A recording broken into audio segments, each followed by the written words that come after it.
We are going to be talking about Jack Black. Jack Black, the actor. He's had a lot of popularity and eyes on him because of this new Super Mario Brothers movie with him singing the Peaches song. And so that's what we're going to start with. We're going to start with listening to that and talking a little bit about his character work there. But then I actually did some sleuthing and I found few more of his live performances that showed me just what a talented musician, artist, singer he is. I'm really excited to show you. You're listening to the Voice Messages podcast. I'm Alyssa. And I'm Lindsay. We have a passion for music and the voice, and we love sharing the insights we've gained to help others elevate their voices and their lives. In this podcast, we will listen to what's really going on in the voices all around us to see what messages there are for us in our own voices. Presented by a Lev Voice Studio.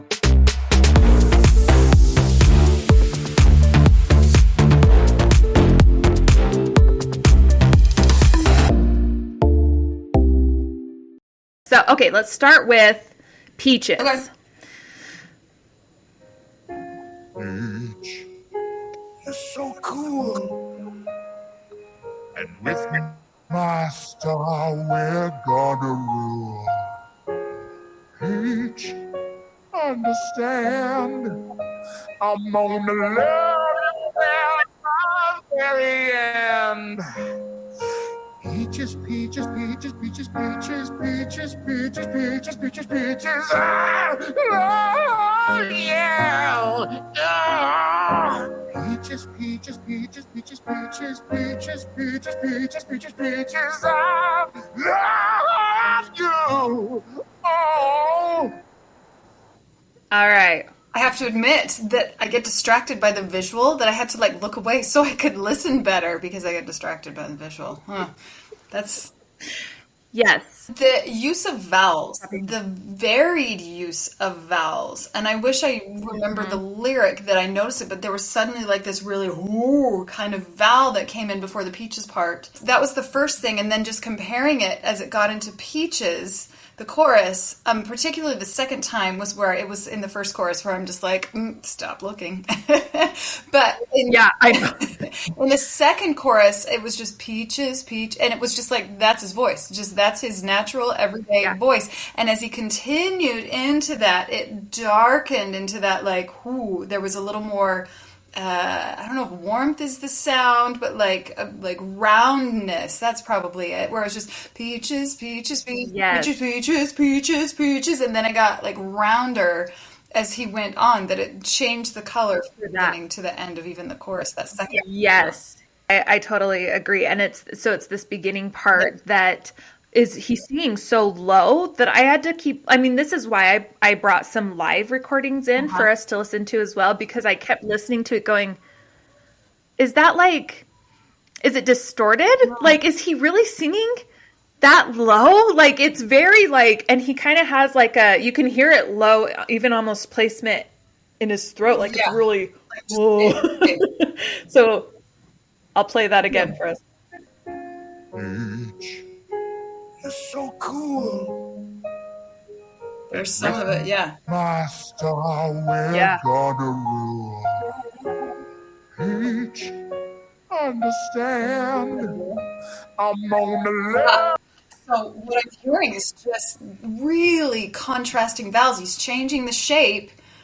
He's changing his pharyngeal shape. He's changing the shape in his mouth and his throat. And it makes such a difference in the way the vowel comes through. And you think about the difference between classical music versus pop music, for example, or a musical theater, where they're so different. Classical music has a lot of big space in the back, whereas more contemporary music has a lot of big space in the front. And he is using that expanse. If he were to stay in that big space in the back, I wonder if we would start to go, oh, this is very classical. But just because he brings it in and has... I don't know. It's a little bit. He's not working for resonance. He's not working for this ringing, vibrant, projected tone. He's working to play with color. Is really what he's doing, and just really, I don't know. explore the Yes, expanse of what he can do with those vowels. He's not looking to sing pretty. He's just looking to exactly. give. The exploration Yeah. is exactly what I felt like too, because it's like he is so, I feel like he has, like when we're listening to him, it sounds like he's pushing it to the limit, but he knows where that limit is, and I think it's because he has explored such a full range of his voice that he knows exactly what it's going to do in all the different Yeah, yeah, yeah. areas, and so he has like a control over it, even though he's letting it be free, Yeah, yeah, yeah. or letting his inhibitions be free. Yes, that's If that what you're makes saying. sense. I don't even hear limits in his voice. Like there are sometimes when you hear a singer sing, you're like, oh, we're getting close, we're getting to the edge, and I don't Yeah. hear that at all with what he's doing. There's So true. it's, He knows where to start the compensation, or where to start the change of yeah. things and everything, which I want to show in. So I found him singing the national anthem Oh, very cool. live at a basketball game, a WNBA game, which it's a little bit echoey, so it's kind of hard to hear, but I feel like But that's it's a really live. good song to Yeah, kind of yeah, just, yeah. 'Cause and you can see his mouth change shape so much. Get this one to the right spot.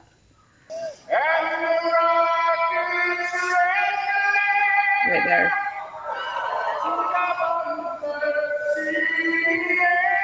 look at that shape.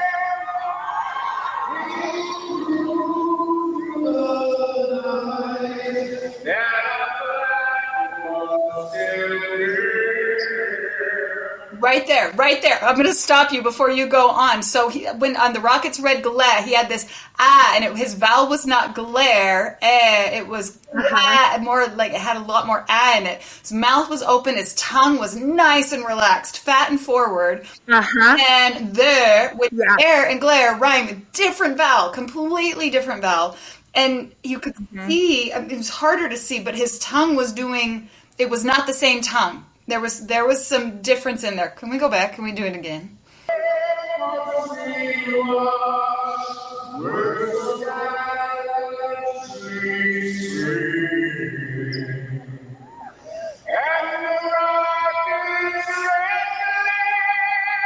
Right there.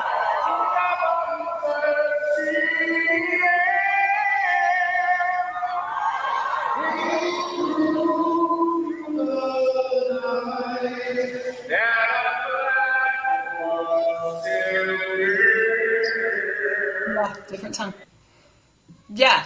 Yeah. Yeah, I feel like that was a perfect example of the classic versus contemporary space in the back versus space in the front. You can see it.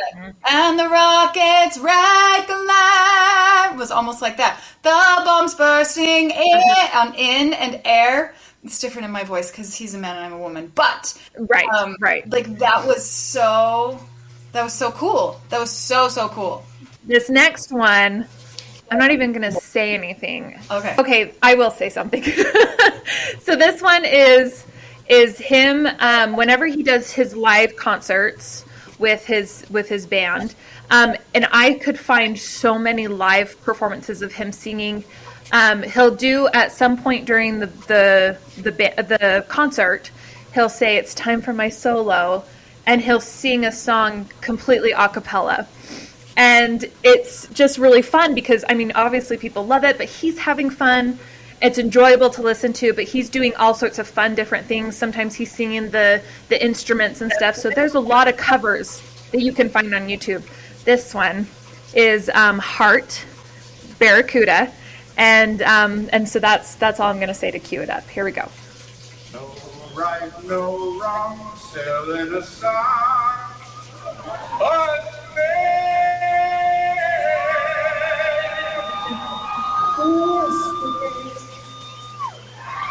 and if the real thing don't do the trick, you better think of something grand. You better down the way.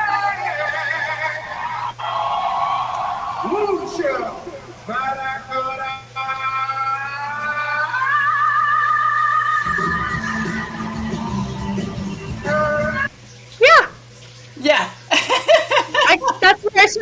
fangirling.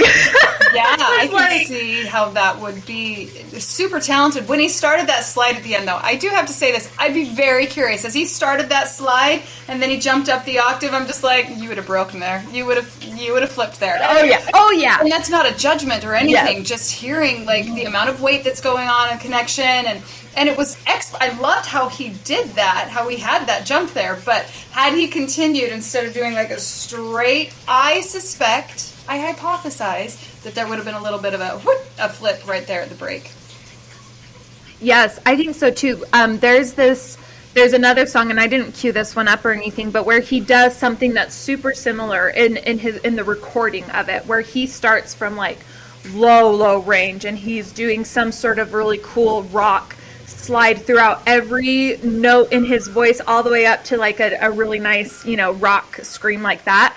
And on the recording, it sounds super smooth and awesome, obviously. But whenever I went to go try and hear it live, he always has to do the flip. He always has to kind of like compensate a little bit. And I was like, interesting. And I probably should have queued that up just to hear the difference between like a studio versus live. But I think that what's important is just hearing that, like, it doesn't take away from the fact that he's an amazing singer, that we can hear that there's obviously limits in his voice, but he knows where those are, and he is able to sing through them, and is able to, like, he's played around with so many different parts of his voice that he knows exactly how to kind of, I don't know, negotiate those, I guess, but also the other thought that I kept thinking about was like, man, he is so serious about being unserious. he's like, and I feel like he's just having fun with everything, and that's because he's been able to just be so seriously unserious and fun with every single part of his voice is what's made it so that he's become the talent that he is now. He knows his priority is the fun. And I think that's something that is so easy as singers, especially when we're working on our technique and our skill, is we lose sight of the fun. And it can become easier to pull back in with repertoire, like choose stuff that you like to sing. But sometimes you have to sing the song that you don't want to sing because it teaches you the skill that you need to develop. But he's remembered the fun, and then regardless of the style of song, he's exploring that huge expanse of vocal color. And I love that with even the same song, he's getting such a wide variety. What then is the message that we take away from Jack Black? From Jack Black? Several. Have fun when you sing. Technique is the tool that you use to paint the wide variety of colors, not just your Crayola box of 12 or 24 even. The more that my husband has gotten into art and drawing and coloring, it's been really cool to just watch him learn and watch these, videos on YouTube where we're learning about the variety and the depth. And oh my goodness, I saw that was red, but I didn't notice all of those hues that came into that red. And I think that Jack Black is like the oral representation of different hues of that same color. That's my takeaway.